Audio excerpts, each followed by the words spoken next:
నుంచి 21 దాకా చదవండి. 1 Thessalonians 5th chapter.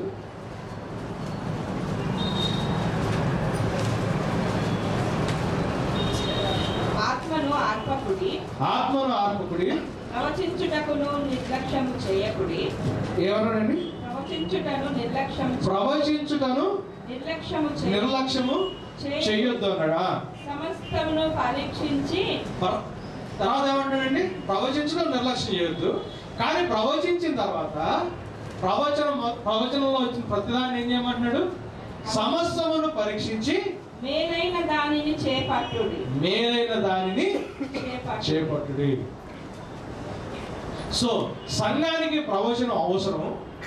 సో వచ్చిన ప్రతి ప్రవచనాన్ని మనం తీసుకుని ఇప్పుడు ప్రవచనాలు వేసుకోండి, ఇంతకు ముందు నాకు దేవుడు మాట్లాడుతుంది, మన వాక్యం ఉంటే చాలని చెప్పి ప్రవచనాన్ని పక్కన పెడతాం మంచిది కాదు.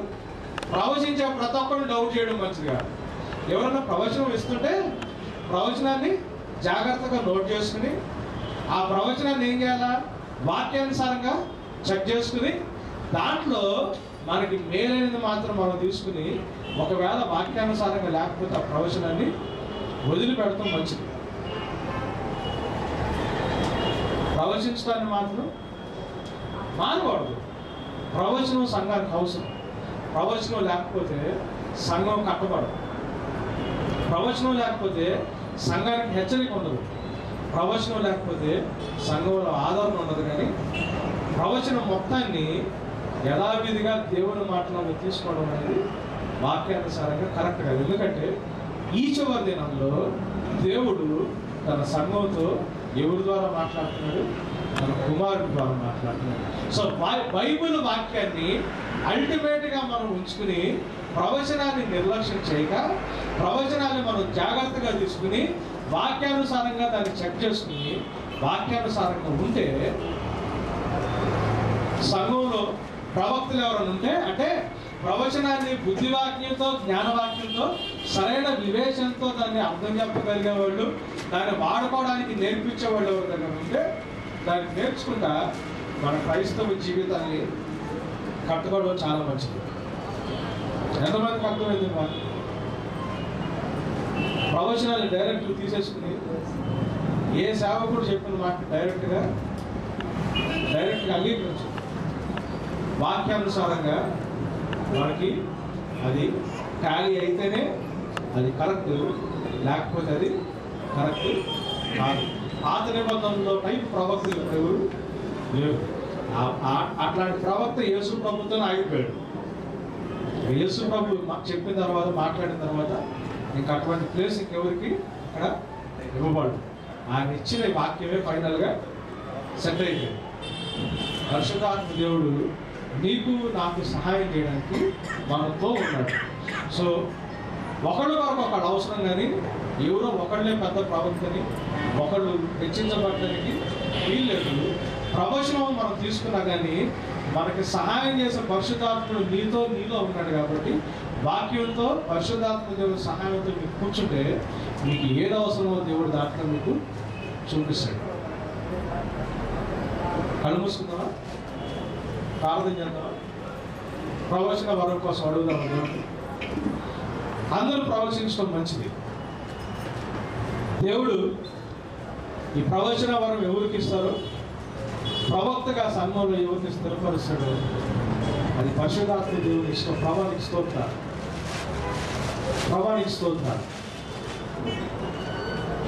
స్తోత్రాలు. నేను సంఘంలో ప్రభానైనా నీ వరాల్ని ప్రభా దేవ స్తోత్రాలైనా నీ చింతానుసారంగానైనా మా మధ్య నైనా పనిచేస్తున్న దేవుడు ప్రభానైనా ఈ ఉదయకాల సమయంలో ప్రభానైనా నేను ఒక సంఘంగా ప్రభానైనా నీ ప్రజలుగానైనా నీ సన్నిధిలో కూడుకుని ప్రభానైనా ఇదిగో ప్రభా దేవ స్తోత్రాలు. నీ ఆత్మ యొక్క సంచారాన్ని నైనా ఆత్మ యొక్క ప్రత్యక్షతని అడ్మినిస్ట్రేటివ్ సిస్టంలో టాప్లో ఉండేవాడు. వాళ్ళ చేతిలో అధికారం ఉండేది. వాళ్ళు మాట్లాడితే అద్భుతాలు జరిగాయి. దేవుని అధికారాన్ని దేవుడు వాళ్ళ ద్వారా నిరూపించుకునేవాడు. కానీ యోహాను సువార్త 1వ అధ్యాయం 17వ వచనంలో ఏముంది? మోషే ద్వారా దేవుడు దేన్ని ఇచ్చాడు? ధర్మశాస్త్రాన్ని ఇచ్చాడు. కానీ కృపయు సత్యం ఎవరి ద్వారా వచ్చినాయి? యేసు ద్వారా వచ్చినాయి. ఇప్పుడు ఏమైపోయింది? నూతన నిబంధనలో మనుషులందరి కోసం యేసు ప్రభు రక్తాన్ని చిందించాడు. వాళ్ళందరూ పాపానికి పరిహారమై ఆయన తన శిలువ రక్తాన్ని చిందించిన తర్వాత మనం అందరూ దేవుని పిల్లలుగా మారుతున్నాము. మనందరికీ పరిశుద్ధాత్మ దేవుని యొక్క అభిషేకం ఉంది. మనకి దేవుని యొక్క మాట రాయబడి ప్రవచనంగా మన చేతుల్లో, జీవగ్రంథంగా మన చేతుల్లో ఉంది. సత్యం మొత్తం మన చేతికి ఇవ్వబడింది.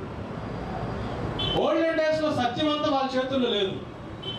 ఆ ప్రవక్త దేవుని చేత, అధికారం చేత ఏది మాట్లాడితే అది వేదవాక్కు అయ్యేది. కానీ నూతన నిబంధనలో దేవుడు ఏం చేశాడు అంటే ఆ ప్రవక్తల ప్లేస్ లో ఎవరిని పెట్టాడంటే అపోస్తలుని పెట్టాడు. నూతన నిబంధనలో ప్రవక్తలు అంటే దేవుని అడ్మినిస్ట్రేషన్ లో టాప్ ఉండేది ఎవరు తెలుసా? అపోస్తలులు. అపోస్తలుల చేతిలో మాత్రమే అధికారం ఉంటుంది. అందుకే ఆ అపోస్తలులు రాసిన మాట బైబిల్లో రాయబడింది. పాత నిబంధనలో ప్రవక్తలు చెప్పిన మాటలు రాయబడి, నూతన నిబంధనలో అపోస్తలులు చెప్పిన మాటలు రాయబడ్డాయి, ప్రవక్తలు చెప్పిన రాయబడ్డాయి. కారణం ఏంటి అంటే ఈ ప్రవచనం అనే వరాన్ని సైతాన్ గారు ఏం చేయడం మొదలు పెట్టాడంటే ఇమిటేట్ చేసి చేసి చేసి చేసి యేసు ప్రభు ఈ లోకానికి వచ్చే టైంకి అంటే పరిశుద్ధాత్మ ప్రభావం వల్ల మాత్రమే కాదు, కానీ దురాత్మల ప్రభావం వల్ల సొంత ప్రవచనాలు చెప్పేవాళ్ళు లోకంలో ఎక్కువైపోయారు. అందుకే పూర్వకాలంలో దేవుడు మన పితరులతో ఎవరితో మాట్లాడాడు? ఎవరి ద్వారా మాట్లాడాడు? ప్రవక్తల ద్వారా మాట్లాడితే దేవుడు ఇప్పుడు ఆ సిస్టమ్ని మార్చేసి నూతన ఈ కాలంలో ఎవరితో మాట్లాడుతున్నారు? చివరి దినాల్లో యేసు ద్వారా మాట్లాడారు. సో అసలైన ప్రవచనం నూతన ఇప్పుడు కాలంలో మన చేతుల్లో ఉంది. సో అందుకే పౌలు ఏమంటున్నాడంటే ప్రవచనం మరి ఎందుకు? ప్రవచనం ఎందుకు? చూడండి,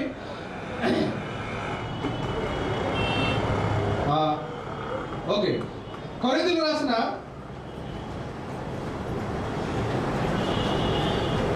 మొదటి పత్రిక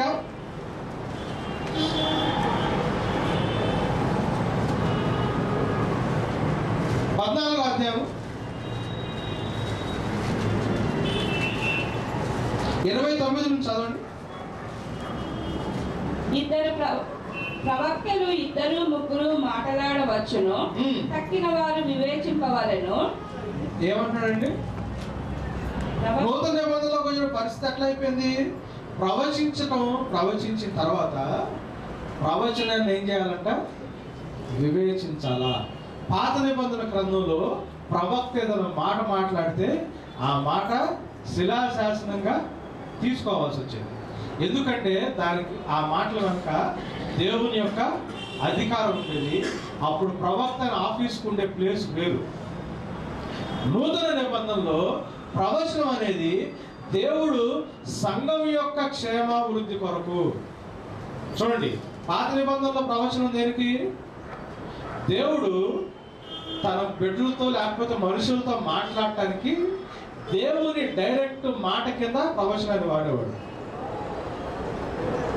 దేవుని డైరెక్ట్ మాట కింద ప్రవచనాన్ని వాడేవాడు. ఇప్పుడు నూతన నిబంధనలో దేవుని డైరెక్ట్ మాట ఏంటి? డైరెక్ట్ మాట ఏంటి? మన చేతుల్లో ఉన్న వాక్యం. పాత నిబంధనలో అది లేదు వాళ్ళ చేతుల్లో. ఇజ్రాయేల్ దగ్గర మోరల్ లా ఉండేది, అంటే నైతికమైనటువంటి నిబంధనలు కొంత ఉండేది. సెరిమోనియల్ లా ఉండేది, అంటే మందిరంలో ఏం చేయాలో ఏం చేయకూడదో దానికి సంబంధించిన పత్రాలు ఉండేవి. సివిల్ లా ఉండేది, అంటే సమాజంగా వాళ్ళు ఎలా ఉండాలి అనేది, ఏం చేయాలో ఏం చేయకూడదని, అంటే నైతిక విలువలను సూచించే ఆజ్ఞలు కొన్ని, మందిరంలో ఆచరించాల్సిన ఆ సూచనల గురించిన ఆజ్ఞలు కొన్ని, సమాజంగా వాళ్ళు జీవించినప్పుడు వాళ్ళు ఆచరించాల్సిన సూచనలు కొన్ని. ఇవి మాత్రమే ఉండే కానీ దేవుడు వాళ్ళతో మాట్లాడటానికి, ఇది దేవుడు మాట్లాడటానికి వాళ్ళకి డైరెక్ట్గా విట్నెస్ అయితే ఏమి ఉండేది కాదు. అది కేవలం ప్రవక్త నోట్లోంచి వచ్చే మాట. కానీ ఇప్పుడు మన కాలంలో ఆ ప్రవక్త నోట్లోంచి వచ్చే మాట ఏ రూపంగా ఇవ్వబడింది? యేసు ప్రభు మనకి ఇచ్చిన ఈ వాక్యానుసారంగా మనకి ఇవ్వబడింది. సో పాత నిబంధనలో ప్రవచనం ప్రవక్త యొక్క ప్లేస్ వేరు, కొత్త నిబంధనలో ప్రవచనం ప్రవక్త యొక్క ప్లేస్ వేరు. కొత్త నిబంధనలో ప్రవచనం దేనికి? క్షేమాభివృద్ధి కొరకు, హెచ్చరిక కొరకు, ఆదరణ కొరకు. అంతేగాని ఇది యెహోవా వాక్కు అని దేవుని మాటగా ప్రకటించడానికి కాదు. బేసికల్గా పాత నిబంధనలు అట్లా చెప్పేవాళ్ళు ప్రవచనం ఇదే యెహోవా వాక్కు. ఎందుకంటే దేవుడు ఏం మాట్లాడుతున్నాడో వాళ్ళ దగ్గర అప్పుడు వేరే ఎవిడెన్స్ ఏది లేదు కాబట్టి దాని కింద సిగ్నేచర్ ఉండేది. thus saith the Lord. ఇదే యెహోవా వాక్కు అని. ఇదే యెహోవా వాక్కు అంటానికి నూతన నిబంధనలో మనకి ఏంటి ఆధారం? బైబిల్. ఏంటి ఆధారం? వాక్యం. అందుకని సంఘంలో ఎప్పుడైతే ప్రవచనం అనేది మొదలవుతుందో, ప్రవచించడం మొదలు పెడతారో, ప్రవక్తని పాత నిబంధనలో ప్రవక్తలాగా చూడకుండా ప్రవచించే వరం సంఘంలో అందరికీ ఇవ్వబడుతుందని తెలిసి ఈ ప్రవచించే వరాన్ని సైతానుగాడు కూడా ఇమిటేట్ చేయడానికి ఛాన్స్ ఉందనే విషయాన్ని గుర్తుపెట్టుకుని ప్రవచించే ప్రతి ప్రవచనాన్ని వాక్యానుసారంగా మనం ఏం చేయాలా? వివేచించాలా. వాక్యానుసారంగా వివేచించకుండా ఏ ప్రవచనాన్ని మనం తీసుకోవడానికి నూతన నిబంధనలో వీలు లేదు. ఎందుకు అంటే ప్రవచించే ప్రతి ఒక్కడు ప్రవక్త కాదు. పాత నిబంధన గ్రంథంలో కేవలం ఎవరు ప్రవచించేవాళ్ళు అంటే ప్రవక్తలు మాత్రమే ప్రవచించేవాళ్ళు యూజువల్గా. నూతన నిబంధనలో ప్రవక్తనే కాదు, దేవుని ఆత్మ అందరికీ అందుబాటులో ఉంటుంది కాబట్టి ఆత్మ ప్రేరేపణ వచ్చిన ఎవరైనా కానీ ఏ సమయంలో అయినా కానీ ప్రవచనం వేయడానికి ఛాన్స్ ఉంది. ఆత్మ ప్రేరేపణ అనుకుని దుష్టుడు ప్రేరేపించినా కానీ మన లోపల మనకి గట్టి ఫీలింగ్ వచ్చి మనం అది ప్రవచనం లాగా చెప్పడానికి కూడా ఆస్కారం. నాకు ఒక 30-40 సంవత్సరాల ఎక్స్పీరియన్స్ ఉందనుకో. భయంకరమైన అద్భుత క్రియలు, సూచక్రియలు జరుగుతున్నాయి. నేనేదో ఊహించేది మీరేమనుకుంటారు చెప్పండి? ప్రవచనం అనుకుంటలేదు. ఎందుకు? నా ట్రాక్ రికార్డ్ చూసి 40 సంవత్సరాలు సౌలు రాజు బాగానే పరిపాలించాడు ఇజ్రాయెల్ దేశాన్ని. ట్రాక్ రికార్డుని బట్టిందా ఆయన స్థానం, లేకపోతే విధేయతను బట్టింది? ఆ టైంలో మనం విధేయత సరిగ్గా చూపిస్తున్నామో ఆత్మలో కదులుతున్నామో లేదు ఎవరికి తెలుసు. సొంత అనుభవంలోంచి ప్రవచనం రావడానికి ఛాన్స్ ఉంది, దురాత్మ నుంచి ప్రేరేపించబడి ప్రవచనం రావడానికి ఛాన్స్ ఉంది,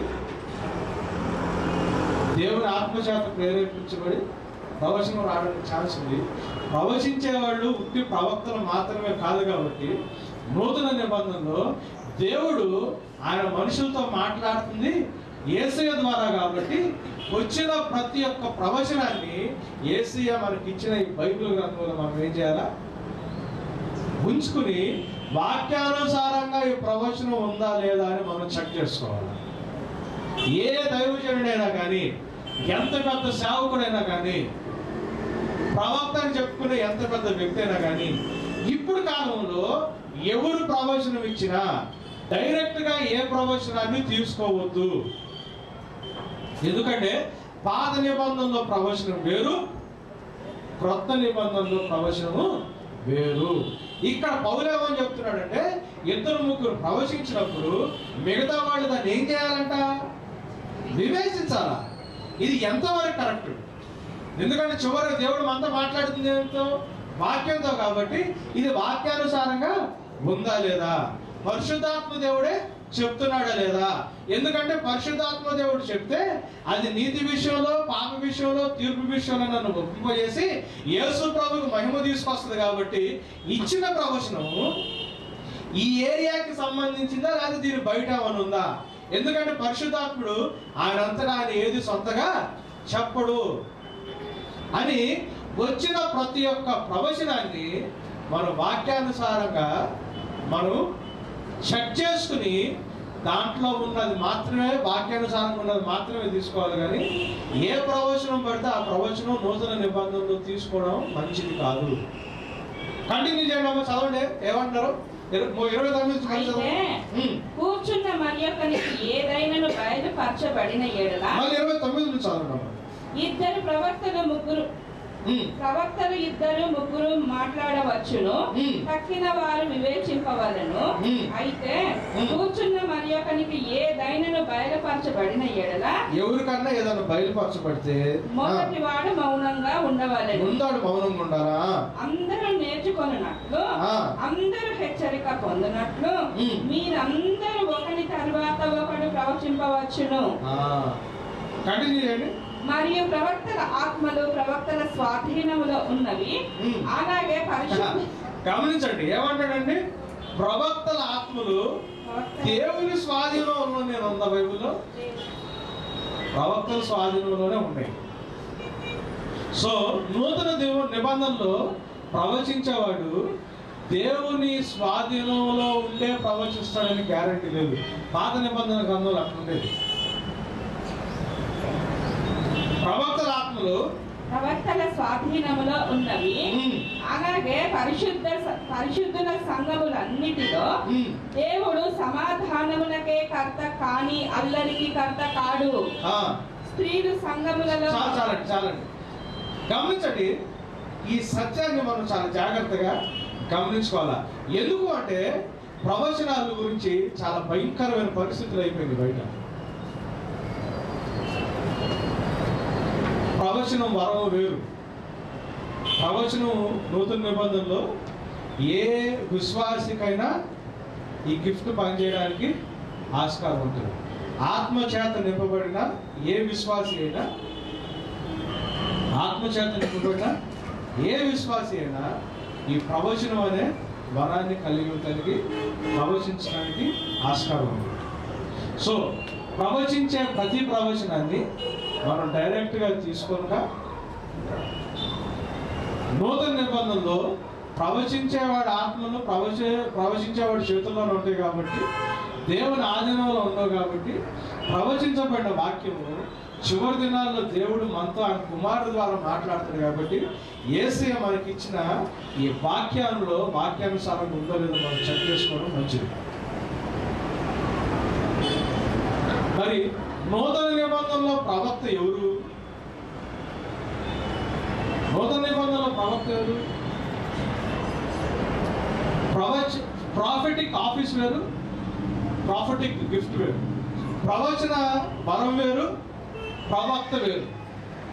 ప్రవక్తనే దేవుని చేత ప్రవక్తగా ఏర్పాటు చేయబడటం వేరు, ప్రవచనం వేరు. ప్రవచనం ఎవరైనా ఇవ్వచ్చు, కానీ ప్రవక్త అంటే ఎవరు అంటే ప్రవచనంతో పాటు బుద్ధివాక్యాన్ని, జ్ఞానవాక్యాన్ని, వివేచన వరాన్ని, మూడిటిని ప్రవచనంతో పాటు ఆపరేట్ చేయగలిగేవాడు ప్రవక్త.